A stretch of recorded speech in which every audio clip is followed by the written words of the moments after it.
got about 12 of the night. Aaron Tyson Fury, 33-year-old from Freo. And we've got Patrick Jones from Outlaw Boxing Maroubra. Now, I'm joined by Kane Hay and Brad Dunn. And welcome, boys. Yeah, thank you. Thank you for having Thanks, Mavo. Now, Kane, you started this whole concept back in, what year was it? 2010 was the first one. Yep. 2009 we had a benefit night for my best mate's daughter, who was diagnosed with a brainstem tumour. And it was on that night that Jules come up and said, look, why don't we put on a boxing night between the two walls. And there's been some great nights. I've been to nearly all of them. And some of the, you're seeing your mates up there having a fight and people are having a go. And Jules is one we talk about. He was going all right till he got knocked out. And mate, in my opinion, he was winning that fight. You know what I mean? And I know Benny too. And Benny was from our wharf at the time. But, he just walked into one and, mate, in typical Jules Parry style, mate, within 2 minutes he was back in the ring presenting the check. So. Yeah, we had a drink after that night. And you've had a go too, Dunny, in the ring. Yours was a memorable one as well. Yeah, not being a scrapper growing up, more of a swimmer and a surfer type thing, and not a footballer or But I mean, at the end of the day, Tyrone Bowery was supposed to fight, but being amateurs and not having much to do with it, the training was so rigorous and everyone took it so seriously that Tyrone actually got Tyrone actually pissed blood from sparring because no one could understand how you should spar without hurting anyone. Everyone just sort of went in and thought, well, we'll just go gung-ho. Yep. And Tyrone got injured. And I stepped in with about 4 weeks' notice and fought Wallow. Yep. And fight of the night.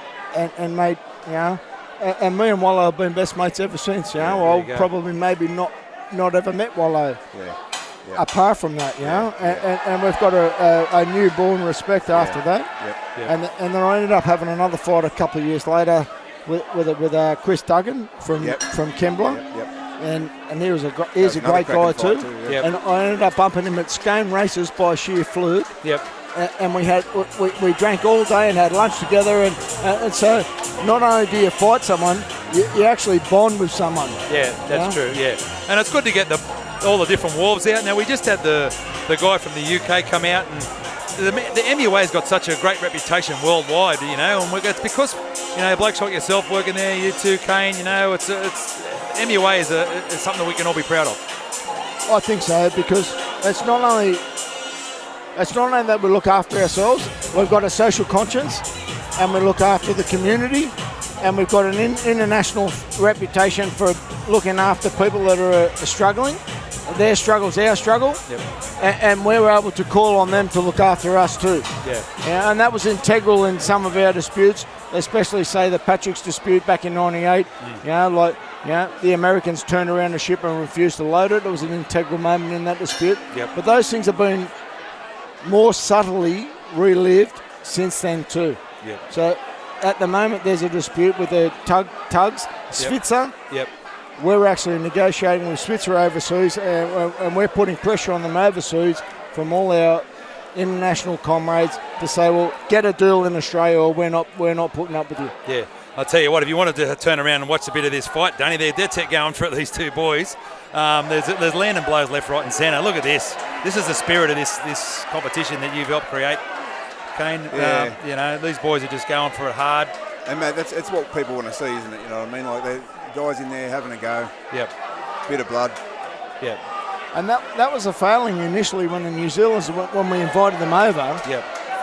They didn't realise how serious the night was. Yeah. And they were left a little bit fucking with their pants down. Yeah, exactly, yeah. We did speak to old mate about it, and he said that they're better prepared now, so, look out next time. Yeah, they've changed a few things up, and I thought it's going to be a little bit more competitive, I think, these days. Yep, it is. And what about you, Kane? You're a bit of a fitness fanatic. I know I've used to train with you down there at the beach and that, you still doing any of that? Mate, I don't do any personal training. I've got 4 kids now, 4, 6, 8 and 10. Wow, because you didn't have any back then. I didn't, mate, yeah. So within 10 years I've had 4 boys. So, wow, fair income. Yeah. What are their names, mate? Give them a shout out. River, Eddie, Buddy and Harvey, mate. There you go. They're at home now, obviously, but they're good boys. They're hard work, but good boys. Yeah, well, there you go. So,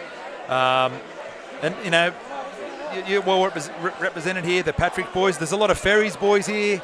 And that's the beauty of it now, because initially it kicked off, it was just DP World or P&O at the time. I think it was DP World just took over P&O. and it was just DP World versus Patrick's. Yep. But now we've got blokes from Fremantle, Brisbane, Ferries, linesmen, people from New Zealand. Yeah. It's just expanded to the extent where, you know. And full credit to Angelo for that, you know. Like that's right, when we run it, when Jules and I started the first few, it was easy. You got the ring, you got the venue, you got the ring, the doctors, and you got the referee. And that was it. Yeah. Printed off a few T-shirts, $100 a ticket, and we come in.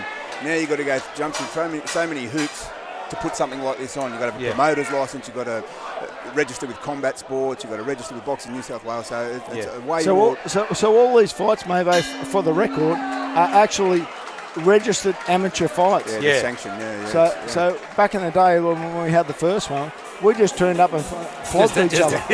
Stood on an old pair of scales out the back and said, yeah, he's all right. Yeah, so it's good that it's been regulated. And we've got Brad Crisso sent a message and said, 2 of the best right there, Mavo. So there you go. You're on, mate, Crisso. If he's sitting on the lounge with my sister, mate, that's what he'd be doing. There you go. Yeah, he's a wharfie out there, Crisso. They've been together for a while, so he's a good bloke, mate, yeah. Oh, yeah, your brother-in-law. He's my brother-in-law. Mate, he's most suited to the reefer. I trained him in the reefer. I'll put Jules on now because put Jules on. There's no better person that can have a bit of a say about the whole event. All right, thanks for joining us, mate. Now, come in here, Paz. And now we've got Jules Parry here. Welcome, mate. Hey, Mavo, how are you, son? Good. Now, you've got your gear on, which is good, but we can't really see on the live stream anyway. But so, you and Kane started it all the way back when. So did you fight on the very first night, did you? Or was it first night? Okay. First night. Yeah, and I've talked about it a few times. You were going all right, and you end up getting knocked out. And I remember I was having a great time too. You were laying on your back, and I thought, my mate's been knocked out. But other than that, all these fights are fought in good spirit, and it's evolved from what you started to something really good. Mavo, I did get knocked out, unfortunately, but what a lot of people don't know, I was the last man standing at the courthouse at 9 a.m. the next day. Yes. Me and the great Adam Moore. Yeah. I said it's about time to leave. So I did get knocked out. Yes. But I was the last man standing till the next day. And I just said earlier, mate, within 2 minutes you were back in the ring donating the check, present the check to the Children's Hospital. To all of us that aren't boxers, Kane was a boxer. I was like a bit of a brawler, played footy like you. We walked forward, we weren't fighters like these kids. Like most of the fights you see here are pretty raw. They're like street fights. Yeah. But what you don't see is the background that went into it. Like the first one we had, the background between the... Scored there with the uppercut. Yeah, he's going to give him a standing 8 count. Yeah, Fury there was just working away. Sorry, Jules, but standing 8 count there. So you keep going. Yeah, no, the background between the 20 of us or so blokes fighting together, we become mates forever. Like me and Cam were always mates, but I become mates with Wallo and Moose and Lukey Dyer and all that camaraderie. You find out that like when you work on the waterfront, doesn't matter which terminal you're at, we all talk the same lingo. Yeah. We all do the same, we're all the same blokes. Yeah. And that for us, what the people didn't see in the background of the fights that we had was the rounds we put in at Redfern, just one out. Yeah. And we played rugby league and that together, but like you appreciate what a different sport it is and how hard it is, And the rounds you put in where no one sees, which is the best. And I love that. Like blokes that see me get knocked out go, Jules, you got knocked out. But they don't see the rounds that me and Kane had or me and Benny Robbo. Well, as an example, Mars, she said it was one of the best things she's ever done. She's never been fitter. So she worked hard and she got the chocolates tonight. Yeah. I went from 115 kilos, I fought at 93. There you go. I hadn't been 93 since I think high school. Well, I think we need to get back in the ring, working a bit. Or we'll do the weight loss challenge again. We need to do that again. Okay, so we've just finished that first. We've got the main event coming up. But Jules, you're a Dello now, and you're a proud Dello. And if ever I need to go in a meeting, I'm taking you because you are a passionate man fighting for workers' rights, aren't you? Mate, I'm what I believe in. I believe in like us in the community, people that like us that are fathers, good fathers looking after each other, good families. I found out tonight my old man's grandfather was a wharfie. He jumped ship. He was a Dutch sailor and jumped ship. And Dad was telling me tonight, which I only just found out, he used to walk up and down the hallway and listed 2KY for his number to come out and get a job on the wharves. Yeah. His name was Durrell. And I said, why didn't you tell me that? I said, I would have been telling the boys and getting his name down. So it's a rich history of what we... So the second last fight of the night, and the winner has travelled right across Australia from Fremantle. Aaron Fists the Fury in the red corner.